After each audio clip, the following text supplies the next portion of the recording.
Ibu bapak saudara-saudari yang terkasih dalam Tuhan kita Yesus Kristus, berjumpa kembali dalam program Mutiara Kasih Komsos Kuskupan Manokwari Sorong edisi 28 September 2025, Minggu biasa yang ke-26. Marilah kita memulai permenungan kita pada kesempatan hari ini dengan berdoa. Dalam nama Bapa dan Putra dan Roh Kudus. Amin. Allah Bapa yang penuh kasih, Engkau berkenan mengasihi semua orang, terutama mereka yang paling lemah dan tidak mendapat perhatian dari sesamanya. Kami mohon gerakkanlah kami untuk selalu siap sedia membagikan cinta kasih-Mu kepada sesama kami. Bantulah kami ya Tuhan, semoga rahmat-Mu mengalir dalam kehidupan kami untuk merenungkan sabda-Mu pada hari ini. Demi Kristus Tuhan dan pengantara kami, yang hidup dan berkuasa bersama Dikau dalam persatuan Roh Kudus, Allah kini dan sepanjang masa. Amin. Saudara-saudariku yang terkasih dalam Tuhan kita Yesus Kristus, bacaan suci yang akan kita renungkan pada hari ini diambil dari Injil Lukas, bab 16 ayat 19 sampai dengan 31. Sekali peristiwa Yesus berkata kepada orang-orang Farisi, "Ada seorang kaya yang selalu berpakaian jubah ungu dari kain halus, dan setiap hari ia bersukaria dalam kemewahan. Dan ada seorang pengemis bernama Lazarus, badannya penuh dengan borok. Ia berbaring dekat pintu rumah orang yang kaya itu, dan ingin menghilangkan laparnya dengan apa yang jatuh dari meja orang kaya itu. Malahan anjing-anjing datang dan menjilati boroknya. Kemudian matilah orang miskin itu, lalu dibawa oleh malaikat-malaikat ke pangkuan Abraham. Orang kaya itu juga mati lalu dikubur.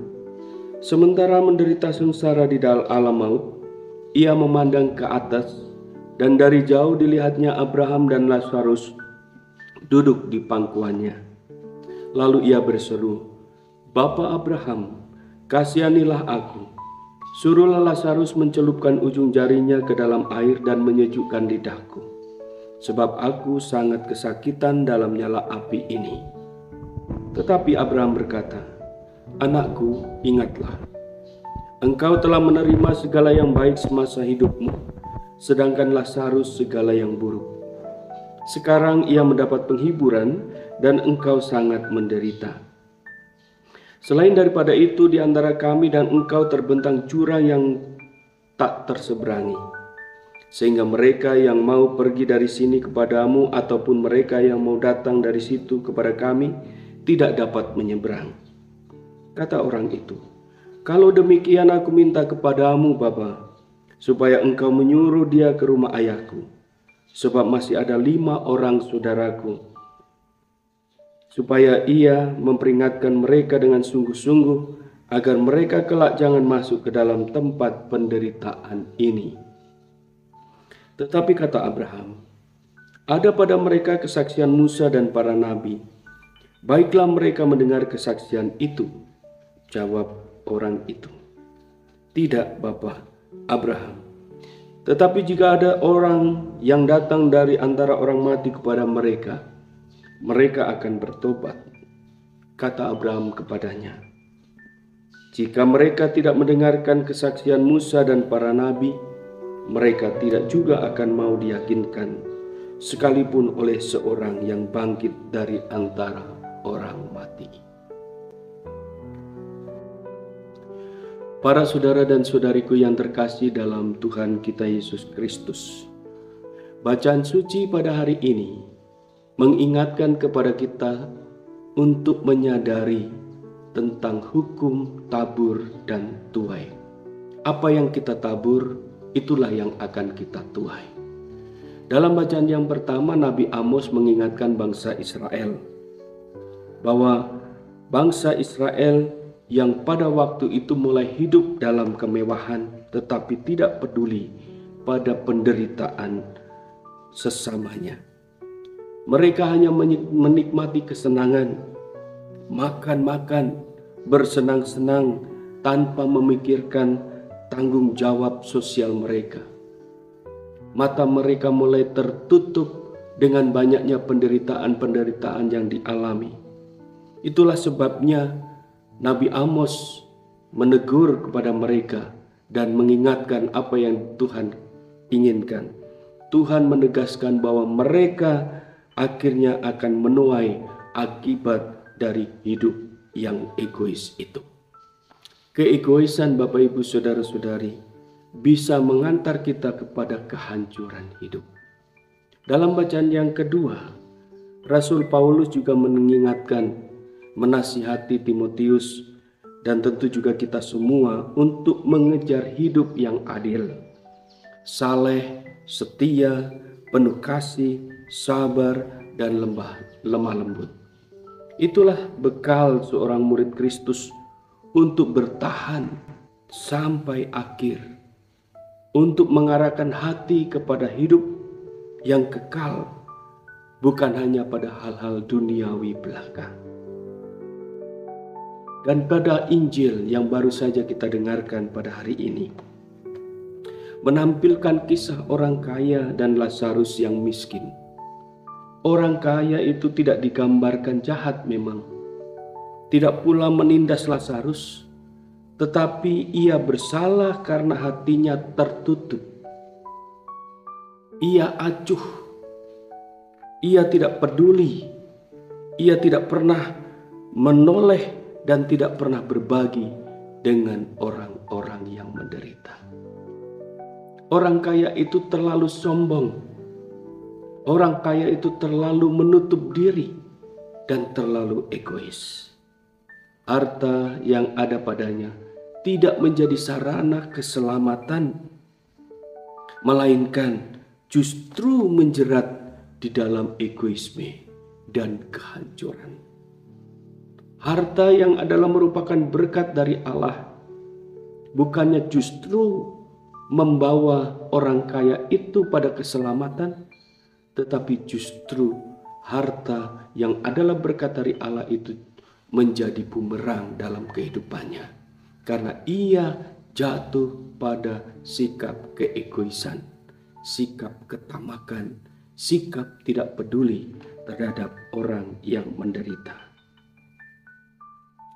Saudara-saudariku yang terkasih dalam Tuhan kita Yesus Kristus, kisah Injil hari ini bukan soal kaya atau miskin. Bukan soal orang boleh kaya atau tidak. Yesus tidak mengatakan bahwa orang miskin pasti masuk surga. Yesus tidak mengatakan seperti itu. Dan Yesus juga tidak mengatakan orang kaya pasti masuk neraka. Pesan Yesus jauh lebih daripada itu, yaitu keselamatan ditentukan oleh sikap hati. Hati yang penuh cinta, hati yang peduli, hati yang menghasilkan kebaikan-kebaikan. Hati yang tertutup akan membawa kebinasaan.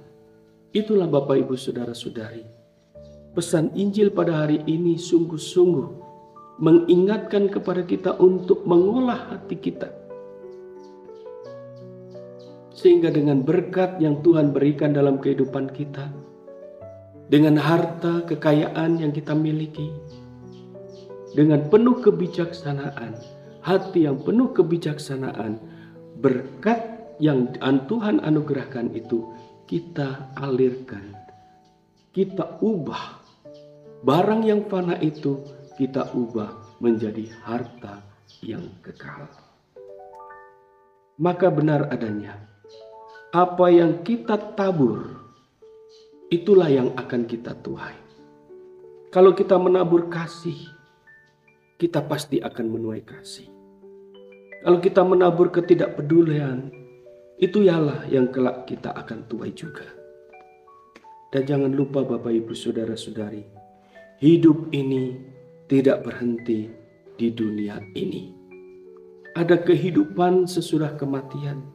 Maka Bapak Ibu Saudara-saudari, apa yang kita tabur hari ini, itu pula yang akan kita tuai nanti di hadapan Allah. Dalam dunia kita hari ini juga bisa dengan mudah kita jatuh dalam sikap seperti orang kaya dalam Injil. Kita asik dengan kesibukan, kita asik dengan kenyamanan, kita asik dengan hiburan, kita asik dengan urusan-urusan pribadi, sampai kita tidak peka lagi pada orang di sekitar kita. Walaupun orang itu sangat menderita di bawah kaki kita pun, kita tidak mampu untuk melihatnya. Oleh karena itu Bapak Ibu Saudara-saudari, kita mau membangun hati yang peka. Kita melihat dengan mata hati orang-orang yang menderita, orang-orang yang sakit, orang-orang yang berada dalam kesulitan, orang-orang yang sangat miskin dan terpinggirkan, orang-orang yang sangat membutuhkan uluran kasih kita. Kalau hati kita tertutup, kita sama seperti orang kaya itu. Tidak menindas, tetapi juga tidak peduli. Maka marilah kita membangun sikap hati yang menyelamatkan, hati yang peduli, hati yang terbuka, hati yang mau berbagi. Harta kekayaan, waktu, relasi, semua itu adalah berkat yang seharusnya kita gunakan untuk menabur kebaikan.